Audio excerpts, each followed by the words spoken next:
Hey there, it's Elizabeth O'Brien from Grammar Revolution, where we help you teach and learn grammar the easy way.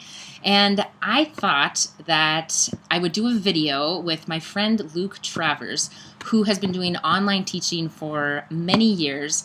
And I know that so many teachers right now have been pushed into doing online learning, and you're kind of not quite sure maybe exactly how tools work to help you do this. So with Luke, we're going to be going over Zoom, which is what I'm using right now. It's a way for you to hold online classes for your students. And Luke has been using Zoom for a year. He's been using other tools before that.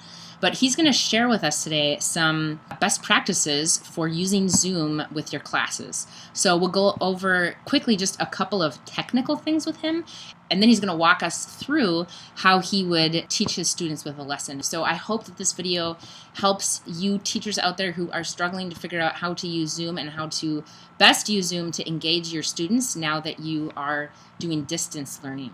Here we go. Now we will meet up with Luke Travers from Literature at Our House. All right, Luke is going to test me on a couple of student skills right now. Let's see if I can do it, Luke. Okay. All right. The first one I want you to try to do is to raise your virtual hand. Raise my virtual hand. Okay, yes, so I go there's down a little hand icon. Participants, because I am a participant. I see Elizabeth O'Brien. There I am. And I click raise hand on here. And I see it pop up on my screen. Okay. And to put it down, I just click again. Okay. You got that down. All right, great. Now, I'd like for you to try to just type in the chat. Just say hi, hello there, something in the chat. I click the chat button.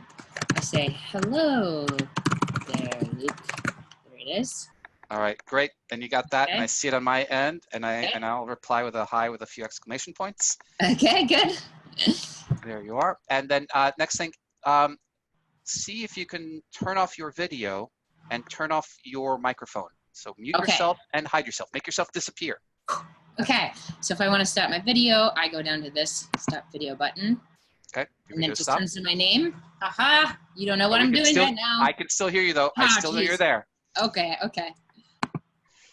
So if I really want to hide, I can mute myself and stop my video. But if I want to mute myself, I click over here. And then we just see you, but we can't hear you. Yeah. Okay. All right. All right, Elizabeth, you ready to try out the annotation tools? I'm ready. So this is something that I use all the time with my students in the classroom.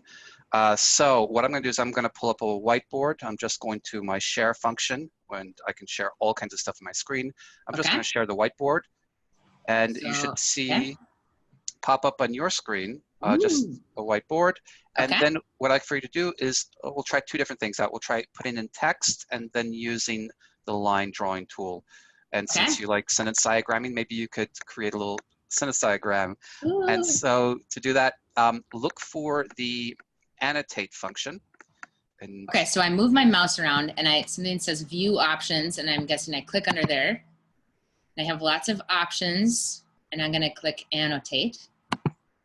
Ooh, and now I have the mouse, the text, the draw, the arrow, eraser, all kinds of fun stuff. Okay, what should I do first, Luke? Click on the text icon. Okay. And then you can type out anything you like. So I'm just typing out hi right up here. Oh, okay. So Luke did that one. I'm going to click here. Luke. Oh, look at it. Put a period after name. Luke teaches. It really likes periods. Literature. There. Oh, okay. There it is. All right, great. Now the second thing I'd like for you to try, that looks great, is to use the draw tool when there's so many things you can do with it, but just something simple. You click on that draw icon with a squiggly line and you'll get a box with all kinds of different options. Use that squiggly line option where you can try to create whatever sentence diagram you'd like with that. Geez, things went awry right there, but okay. Luke, subject, verb, direct object. And then it's just have fun trying to play around with it and figure out what particular annotation tools you like to use. I often like to use boxes like this. Boxes are fun. They are a lot of fun. All right. So cool. So this space you would use just as like a virtual whiteboard for, I don't know, showing the kid, drawing anything, typing anything. Exactly. Diagramming sentences. Okay. Exactly. Yep. Okay, exactly. cool. Did I pass? I think you passed with flying colors. Okay, woo! All right, so I've got 5 tips for you for using Zoom and for any teachers out there that are using Zoom. And so I've been using Zoom for about a year, but I've been doing online teaching for, I guess this is into 8 years now. And so what I'm sharing here are kind of the things that have worked in my experience that I've tried that have been, I found really, really valuable. Because when I first got into online teaching, it was pretty challenging. And I imagine for all the teachers out there who are dipping their toes into it right now, they're not dipping their toes, they're jumping in. That's true. Yeah, it's like, you're right. You're all online teaching now. Yeah. So I have 5 tips, but I think I want to start with naming the challenges of online teaching, because I think that will be very helpful to kind of understanding why these tips are going to be helpful. Okay, now just to set the context, we are acting right now as Luke is the teacher, I'm a student, and Luke, you have gone into like a screen share of a PDF. Is that what we have going on here? Yeah, okay. So this is a screen share of a PDF, which I've also done full screen. So you're seeing, that's the only thing you're seeing on my screen, and that's the only thing I'm seeing on my screen as well. Oh, here's George. She's coming to say hi. This is George. Hey, George. Hello, George. Cute. One of the benefits of working from home. So challenges are, well, you miss an important thing: body language. There's so many visual cues you get with having all the students in front of you. Now, if you have a small group, you can still kind of do that if you have 3 or 4, but when you get 15, 20, 30, it's just not practical to have everybody online at the same time. It becomes just a visual distraction. It also, it eats up bandwidth, and there's so much commotion going on at the same time. So when I teach, I usually have everybody's video off and my video on, because I still think it's really helpful to still have that teacher presence for students to be able to see. But you don't see them often, so having and even if you have them on video, it's one at a time, and so it's in a small screen, so you don't get much visual feedback. And that it's amazing how much you'd rely on that as a teacher. I just want to clarify. Earlier you said, you know, it would be hard to have more than like 3 students on at a time, but you're saying you can have more students, 30 or more students, but you just wouldn't have them using video. That's what you're saying, right? Yeah, exactly. Okay. Another big challenge, Elizabeth, is that the tech, there are going to be tech issues. You're going to encounter them, whether they're on your computer or multiply that by 30, because everybody is on a different device with a different system with different internet connection. Right. There's going to be audio issues. There's going to be video issues, and so that's a challenge. It makes it more difficult to interact, and so much easier to do so in person. So those are kind of the 2 main ones, but I'd say maybe for our purposes, that lack of visual evidence of what the students, how engaged they are, how passive they're being, who's responding, that's a big challenge that I think these tips will help with. There are some advantages to online teaching, and I'll share those after we go through these 5 tips. Okay, that sounds good. All right. Now, Elizabeth, what I'd like to do, kind of to recreate a little bit more of how I'd conduct the class, would you go ahead and turn off your video? Okay. I go down here to stop video. Perfect. Keep yourself unmuted for us to keep having this more meta conversation as we're going along. Yeah, okay, good. But normally I would ask the students to mute themselves. Okay. Okay, so, all right, tip number 1, here we go. Got your headset? Looks like there's a spelling mistake in there. So got you headset. Yeah. Hey, you know what? I think we just roll with it, because that's just how it works, you know? It is. You have a mistake, and then you say, well, kids, I have a mistake here. That should say your, and that's okay. So with a headset, this is something that I ask all my students to do. It's sound quality brings so much more clarity and comfort to a conversation, especially in my end.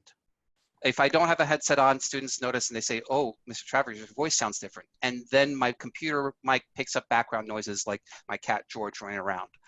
I, if your students can have a headset, not just headphones, but also a microphone attached to it, that improves their speaking on their end, so that when they're unmuted and they're speaking, you can hear them clearly, and it eliminates all the background noise, because students are not going to be just in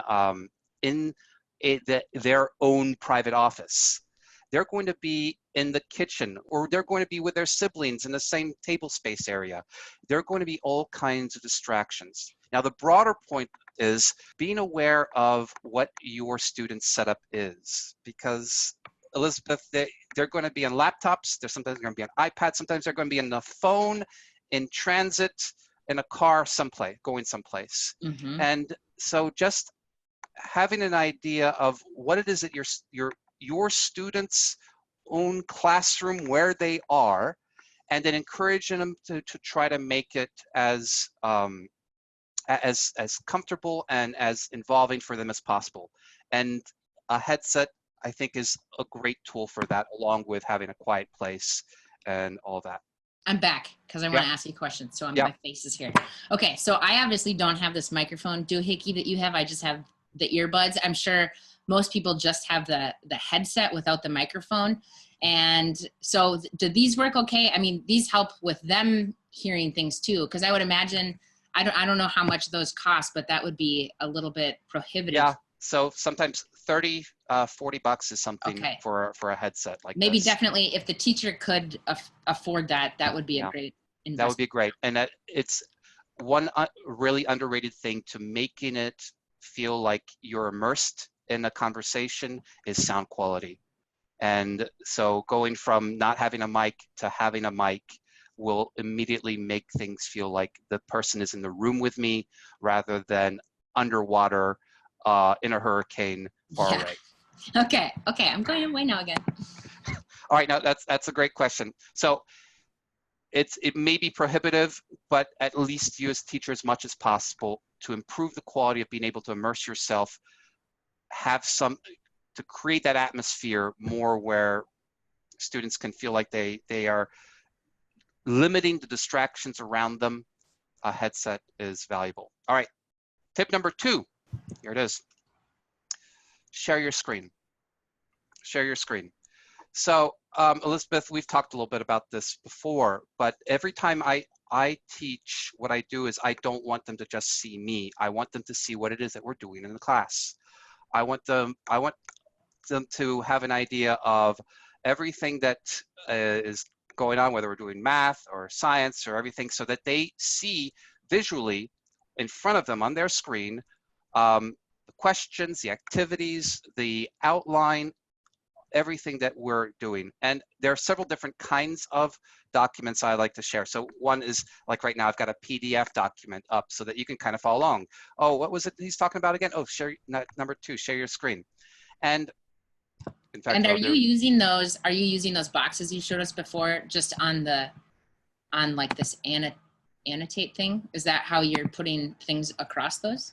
So that's one way to do it, right? These boxes I actually just use from the PDF file. You can annotate little boxes in, but you can also use annotation from Zoom to create these little boxes to hide things. Okay. So that's something I'll kind of discuss a little bit more, why I do that in a moment. Okay. So just I'll give you a couple of examples of some things I can share.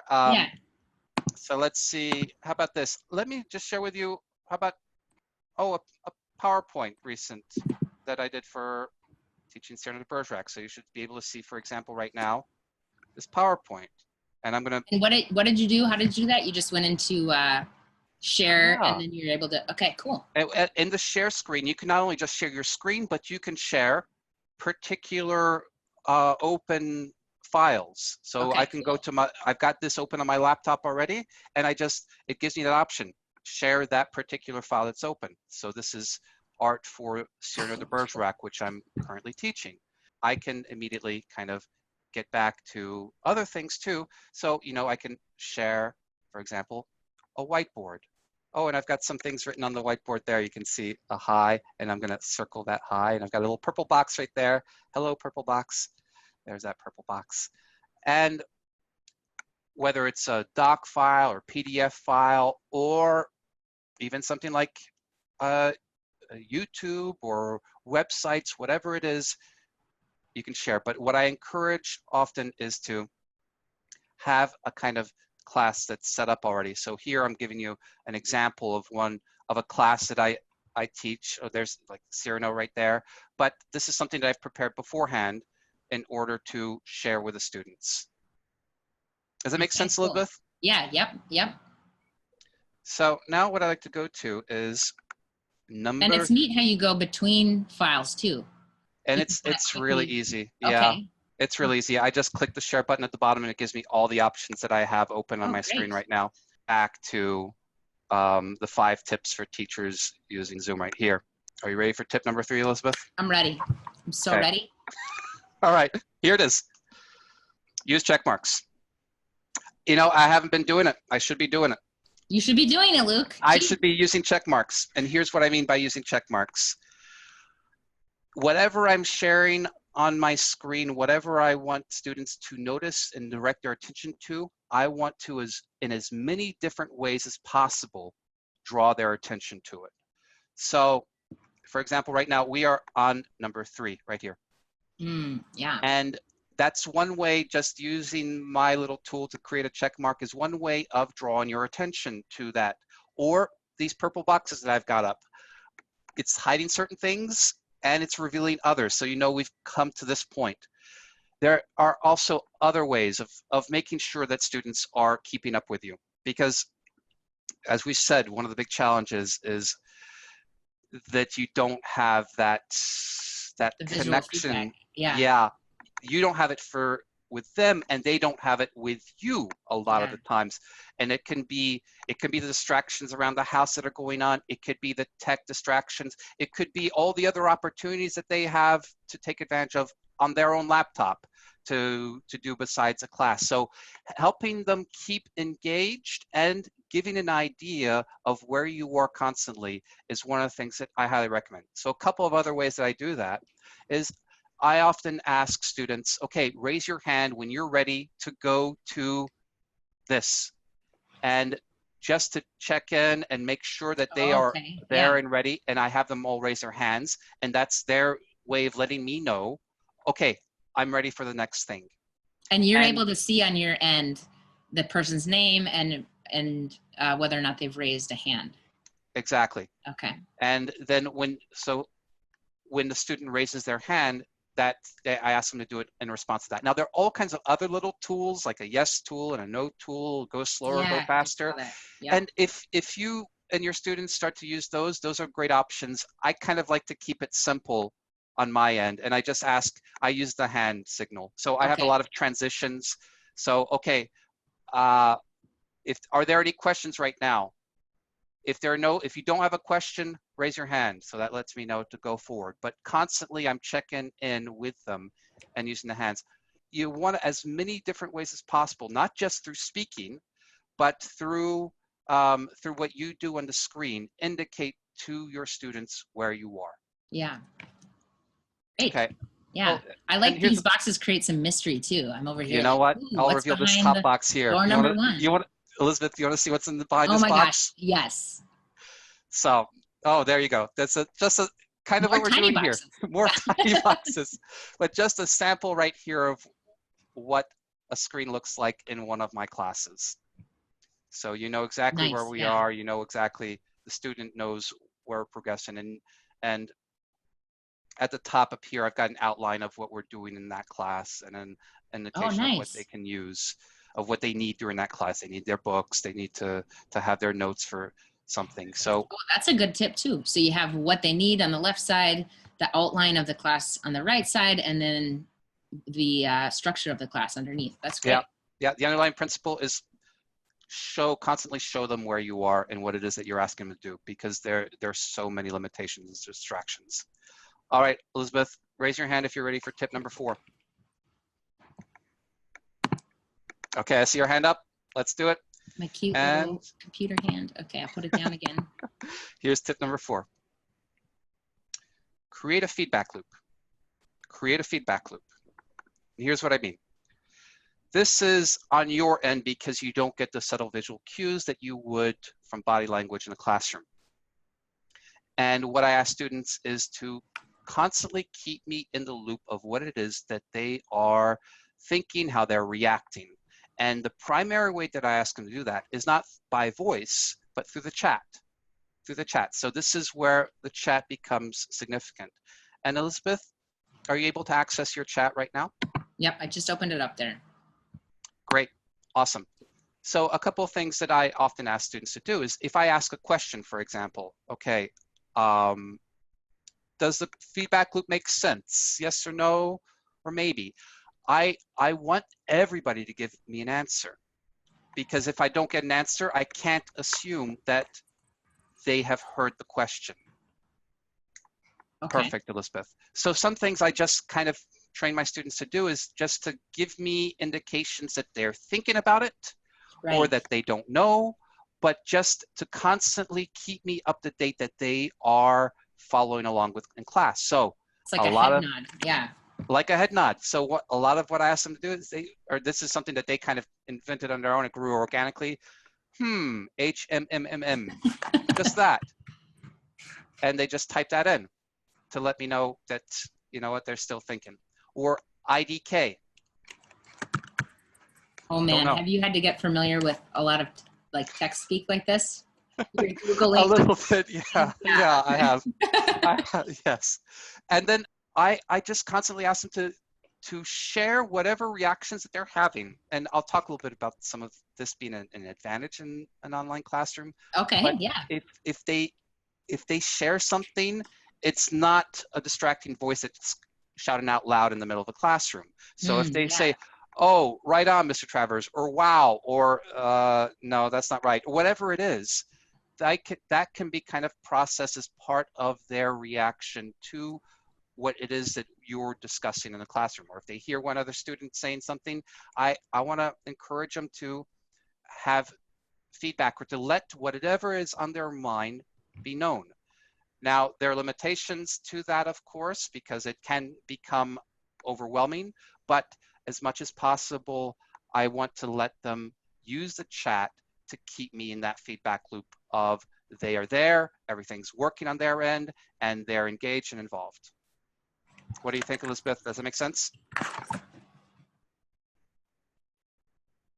And I used the chat. I used the chat to answer. You did. Sounds good. Oh, funny. Perfect. Okay, Perfect. there we go. Excellent. Excellent. Now, are you ready for tip number 5? Yes. Okay, awesome. Here it is. Tip number 5. Involve the students. Involve the students. Now, here's what I mean by involve the students. It can be pretty boring just to hear somebody speaking and showing maybe in the video or whatever it is as you're going along. And so as much as possible, I look for ways of their being involved. And even if it seems superficial and rudimentary, whatever it is that they can do from their laptop to participate in the class, the more that they're going to be engaged with what it is that you're doing. I want to give a couple of little indications, and I'll reveal what's underneath this next box here as one example. And there are lots of kinds of examples of ways to do this, but just one example here. And you might see it's kind of tiny, but you'll see this is something that I do at the beginning of my literature classes. And you see a lot of different typing words up there, little sections, little blocks of typing. That's not what I wrote down. Those are things that the students wrote down. And I've involved them at the beginning of class to share with me their reactions, their highlights, their confusions from the previous night's reading. So the first 5 minutes of class is they're just typing things down. So is this like a PDF file that you have that has a bunch of blank space and you put it up and then students enter that whiteboard mode and you say, tell me what you learned in last night's reading or something, and they type on there? That's how you start class. Oh, exactly. That's great. Yeah. Exactly. And also this format kind of, with the chat, it kind of gets lost after you go through and it scrolls up. Here it's all there. It's on the whiteboard. It's like in the classroom, if you got the opportunity to go up and write something on the whiteboard in the classroom, everybody gets that opportunity. It's all present there all at once. Okay, yeah. And so there are other tools like that. So another example is whenever I share poetry, I ask the students to underline the words that you're not familiar with. Well, Or so then do you have like 30 underlines on a word or something? sure. Okay, that's good. Okay. Yeah, and actually I encourage that because then that indicates to me, okay, looks like a lot of you are confused about this particular word. Okay.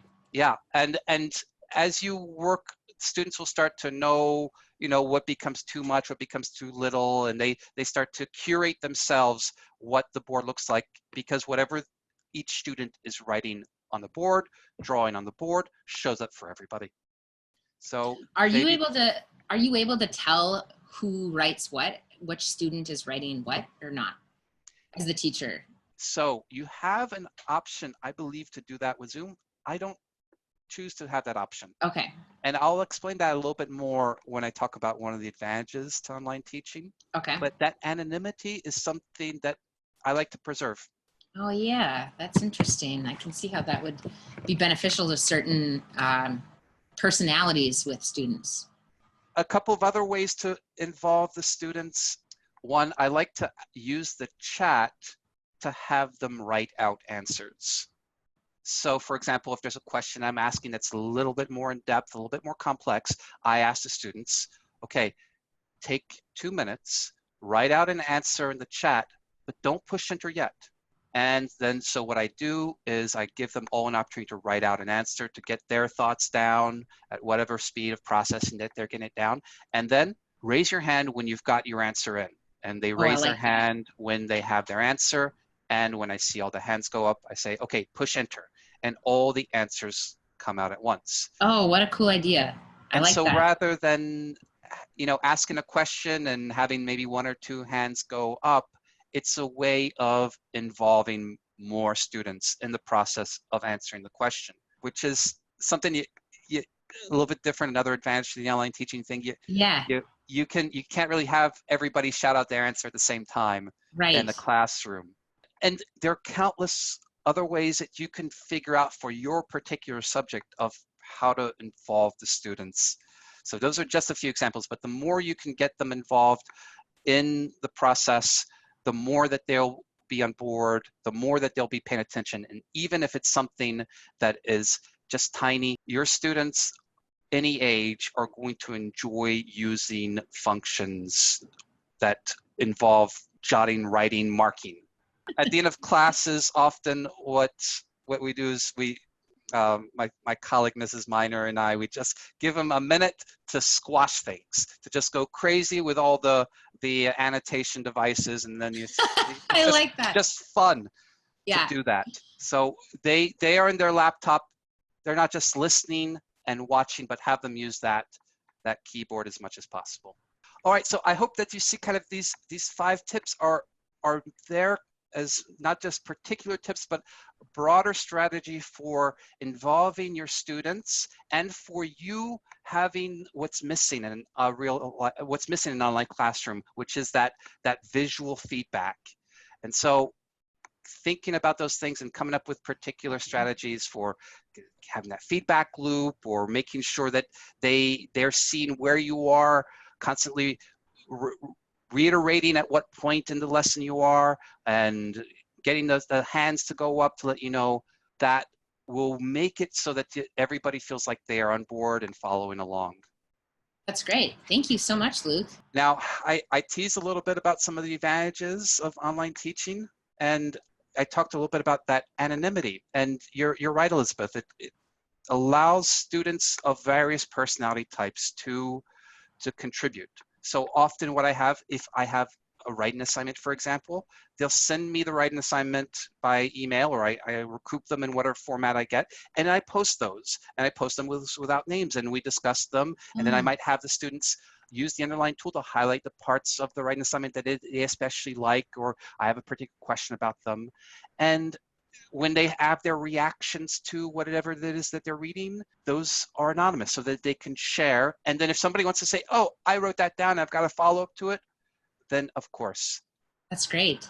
Now, another big advantage is... I'm sorry, I'm taking absolutely. off of your track, but I just have one question. As far as just technically them getting their assignments to you, do you use email the most or Google Classroom, or do you have any tips for that? I think it would depend on how many students you have. Okay. I have about 25 students over my classes, and I'm comfortable with using email. I just have them use a subject heading, junior high literature, and then something else for that I would suggest, if your students can do like a Google Docs, so that you can give feedback directly on that. If you like to do that using a Google Docs. Okay, sorry to get you off track. Nope. These are great questions. These are great questions, and probably questions that a lot of people are asking themselves right now. Yeah. So just a couple more little advantages. One is you have all of the internet at your disposal that you can immediately share with students. So for example, I'm going to do a new share right now, and I'm going to go to YouTube. And what I'm going to do is I'm going to share with you, a trailer for, let's see, a trailer for The Man Who Laughs, which is a movie that based on a novel that I'm currently teaching. And so you should be able to see right now on the screen this YouTube. And I can go into full screen there, and you should be able to see it go into full screen. Now, it's kind of neat because the kids don't have to be on YouTube for you. Exactly. You're controlling that. That's cool. Exactly. And what I can do on my end is I could play it without sound, or I can share my computer sound. In one of my sections here, there's a little icon I click and it shares computer sound. And now Elizabeth, do you hear the sound? Yeah. Perfect. So, and I'll turn it off and pause the video again and escape out of that. And I can share whatever's on the internet. If there's something on Wikipedia that we're researching, share that screen. So that's one advantage that's immediately at your fingertips that you don't have elsewhere. And then one more is you can record your classes. So students who miss a class, they can watch the recording. How do you get that to them? So you record it, and then what's that process? So that process is actually, Zoom does it very simply. So what happens is with each class that you choose to record, recording time is maybe an hour, 2 hours, and they send you a link. And you can then send that link to your students. And when that link takes them directly to the recording. Okay, great. So you don't have to host the video or send the file through Dropbox or whatever. They can access it directly from Zoom. That's great. Yeah. Now, if you want to have a lot of recordings for classes, then you've got to have a Zoom account where you pay them a certain amount of time, a certain monthly fee for the storage space. Okay, well that makes sense. But I'm pretty sure for a short period of time, for just immediate return on this class, let me get a recording. You have a certain amount of storage space that's offered. Okay, great. And then your students have access to that, and then they can download it as well. And even if so, often some of my students, they will rewatch certain portions of the class that might have been relevant for a homework assignment. I hope, Elizabeth, that you got some helpful tips on some of the big challenges, so much, and you also feel like there's some cool stuff that you can do with online teaching. Yes, and I think teachers, I hope you will find this helpful. I know a lot of teachers right now are just feeling a little overwhelmed, trying to figure out how to bring their classrooms online. So I think this was good information, and thank you so much for sharing all this, Luke. Well, Elizabeth, it's my pleasure. And I also want to let all those teachers out there know that if you want more, I'll be hosting periodic seminars on live, interactive periodic seminars on how to engage your students. And where do we find you? Oh, you know what? How about I'll share the screen. Okay, this is you, literature@ourhouse.com. If you want to find Luke, and you will have Zoom stuff on here too, not just literature. Exactly. But if people also happen to be looking for classes and lessons, you have that on here too. So I'm highlighting this particular site for two reasons. You'll see a couple things, and I will use my annotation tool to show you. One, I'm going to have a free live seminar on engagement. Oh, that's cool. I didn't know you could do that right on a website. Cool. And it'll be Thursday, March 26th, okay. 7 p.m. And if you'd like to RSVP, email luketravers@hotmail.com with the subject online seminar. Also, on this particular site are all kinds of free recordings of classes, so you can see a Oh lot my of gosh, great. this in action. Great. All right, Okay. Elizabeth, any more questions? No, this is so wonderful. Thank you so much, Luke. I appreciate it. So again, this is Luke Travers from literature@ourhost.com, and thank you so much. You're such a seasoned online teacher, so we appreciate all your tips. Well, it's my pleasure, Elizabeth, and I'm very glad to do this. And yeah, like you said, everybody's going to the deep end of the pool in this one. They're not just dipping their toes. Jumping in, yes. Okay, well, thank you, Luke. Thank you, Elizabeth.